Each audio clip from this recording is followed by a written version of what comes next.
Merci beaucoup. Ensuite, on va accueillir Philippe Liverneau pour nous parler de l'apprentissage, de la pratique naïve à la pratique délibérée. Messieurs les présidents du colloque et de l'académie, les membres du bureau et chers collègues, merci de m'avoir invité à vous présenter nos travaux. Il est assez difficile de passer après une si bonne communication avec un mot très bien trouvé, hein, prépa bloc. Espérons que pratique délibérée va rester aussi dans votre mémoire. La diapo juste d'avant, si possible. Pour ceux qui ne me connaissent pas, je suis donc PU à l'Université de Strasbourg, enseignant à la faculté de médecine de Strasbourg et au laboratoire ICUBE CNRS, chercheur donc, et PH aux hôpitaux universitaires de Strasbourg. Je suis orthopédiste, mais plus particulièrement, je travaille au sein du SOSMA. Le travail que je vous présentais aujourd'hui a été fait en collaboration avec un industriel Care Syntax, avec aussi le laboratoire pédagogique GEPROMED qui est donc à Strasbourg. On projette également de travailler avec le laboratoire Skylab à Nantes sur sujet anatomique et également avec l'IHU de Strasbourg. Donc, on l'a dit beaucoup ce matin, les méthodes d'apprentissage de la chirurgie, anciennes évidemment, restent d'actualité, mais sont peut-être insuffisantes au regard bien, du temps.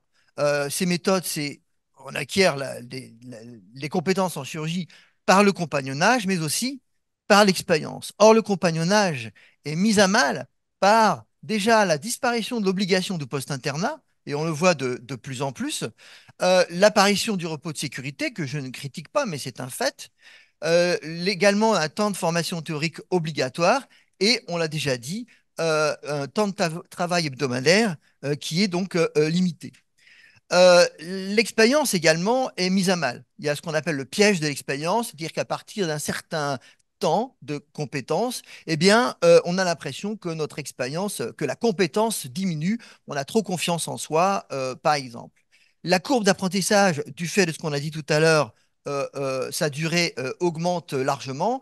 On voit aussi apparaître cette phrase qui a été prononcée tout à l'heure, jamais la première fois sur un patient.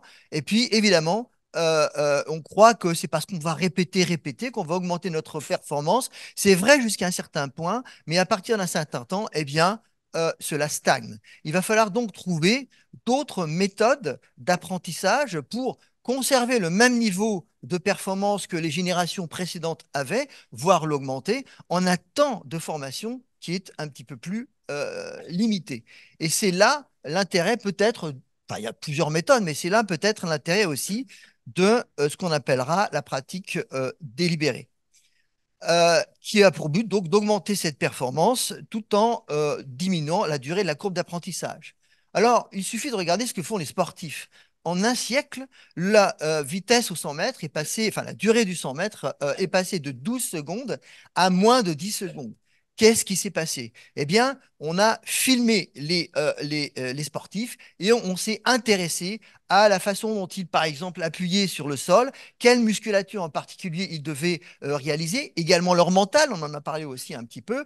Tout cela a été théorisé par Anders Ericsson, qui est un chercheur qui nous a quittés pendant la Covid et qui a publié ce bouquin qui s'appelle PIC et que je vous invite à lire, qui est vraiment excellent et qui montre comment arriver à un niveau d'expertise par une méthode assez simple en apparence, mais complexe dans la réalité, la mise en œuvre, ce qu'on appelle la pratique délibérée.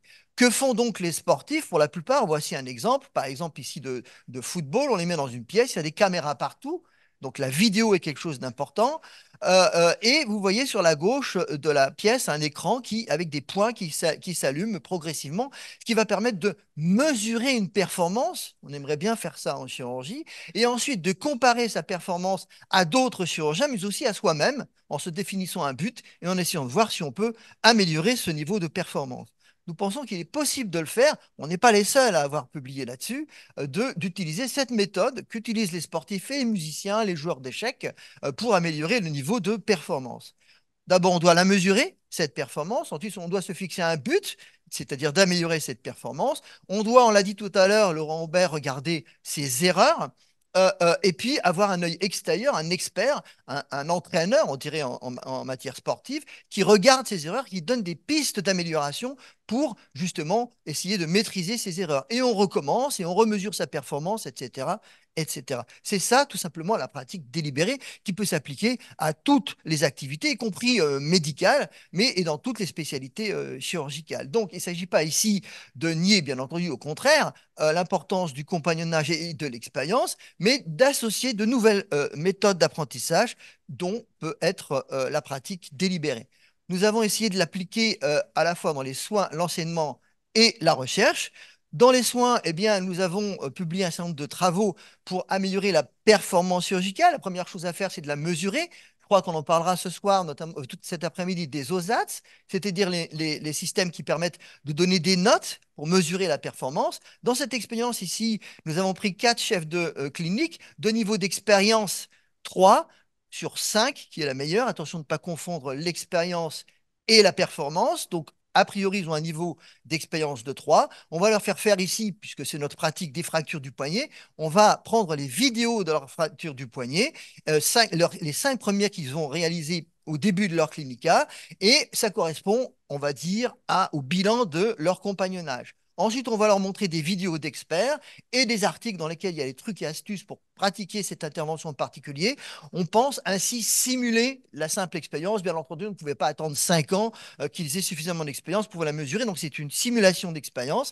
Et ensuite, on a récupéré toutes les vidéos pendant ces interventions et on a analysé où étaient leurs erreurs et on les a réunies dans une pièce et on a dit à ces chefs de clinique, voilà, il faudrait améliorer ça et ça et ça et il faudrait l'améliorer comme ci, comme ça et comme ça.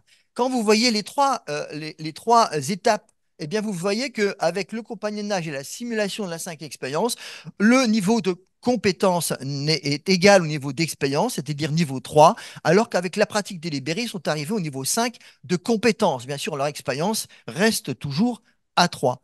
Nous avons également essayé d'utiliser cette méthode de pratique délibérée pour améliorer la gestion des risques. Ici, l'utilisation des rayons X au bloc opératoire. On a pris 2 groupes de chefs de clinique, donc d'expérience numéro 3 sur 5, et un premier groupe dit naïf, c'est-à-dire tel qu'on le fait habituellement, comme Monsieur Jourdain, et un deuxième groupe à qui, bien qu'on a embêté toutes les semaines à analyser toute leur radiographie en disant, bah voilà, vous avez mis la main sous l'ampli, vous avez utilisé trop de radiographie, vous n'avez pas vous avez fait de mauvaises radiographies. Donc, on les a un petit peu embêtés pendant 3 mois. Et au bout de la 11e fracture, eh bien, on s'est aperçu, vous voyez les courbes sur la gauche, ce sont la pratique naïve. La deuxième, c'est les pratiques délibérées. Troisième, pratique naïve. Quatrième, pratique délibérée en allant de gauche à droite. Et vous vous apercevez qu'à partir de la 11e fracture, eh bien, en pratique délibérée, le taux d'exposition aux rayons X a nettement diminué alors que ça reste stable avec la pratique dite naïve où il n'y a eu aucune consigne. Dans l'enseignement, eh bien, nous pratiquons GPROMED avec des simulateurs, notamment des Sobone, et nous projetons de faire la même chose au Skylab, mais avec cette fois-ci des sujets anatomiques, donc à Nantes. Voici un exemple de ce que nous avons réalisé pour des fractures du poignet, puisque c'est là encore, c'est notre pratique principale. On a défini des OSAT, et on a pris 3 groupes, cette fois-ci d'internes, niveau 1 et niveau 2, et on leur a montré une vidéo d'experts, et on leur demandait à chacun de faire 5 ostéosynthèses de fracture du radius distal. Dans le deuxième groupe, ils ont vu la même vidéo à chaque fois entre chaque ostéosynthèse, et dans le dernier groupe de pratique délibérée, on a critiqué avec eux leurs vidéos en leur donnant les moyens d'améliorer leur score, et vous voyez sur la courbe de droite en jaune qu'ils ont pratiquement tous obtenu à la fin de leur 5e ostéosynthèse le score maximum. On a fait la même chose sur la clavicule. Nous nous apprêtons à publier également sur la fibula et nous projetons de le faire aussi sur le fémur. En recherche, nous pensons que c'est important de développer les algorithmes d'IA pour que ces mesures de performance eh bien, ne soient plus faites, soient faites un petit peu automatiquement. Et nous travaillons aussi à l'IHU de Strasbourg et avec Laboratoire eCube, notamment avec une thésarde qui s'appelle Camille Greff, avec Nicolas Padois et Thomas Lampert.